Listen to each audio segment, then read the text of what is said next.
Utica home is in the middle of a tug of war. On one side, the family seeking to demolish it. On the other side, neighbors and others who want to save this home that they affectionately call the Ivory Cottage. News Channel 2's Jolene Ferris on the story.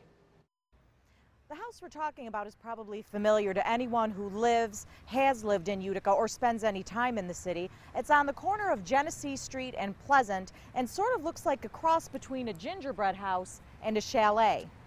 The house is affectionately known by some as the Ivy Cottage. It's vacant now. It and its neighboring building are owned by the estate of Dr. Albert Shaheen. It's part of Utica's Scenic and Historic District, so the district's commission would have to authorize its demolition, and they did that back on June 22nd. But some are opposing its demolition, loudly. Michael Bosak, past president of the Landmarks Society of Greater Utica, made a Facebook post about the demolition. It has 277 shares and counting, and dozens of comments. Why are these people all fired up?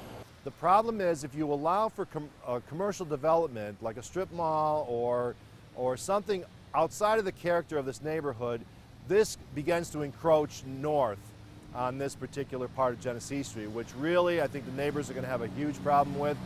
Utica Mayor Robert Palmieri replied that the Scenic and Historic Commission debated this for 2 years, recently granting the owner permission to demolish based on hardship. Specifically, that the building was marketed for years with no offers and that the owner even tried to donate the building, but the cost of rehab far outweighed any return. Bosak hopes that the city's Scenic and Historic Commission will rethink their decision authorizing demolition of this home before the first bulldozer comes on site. As far as any reuse, anything to be built here afterward, the City Planning Board and the Commission would have to approve. In Utica, Jolene Ferris.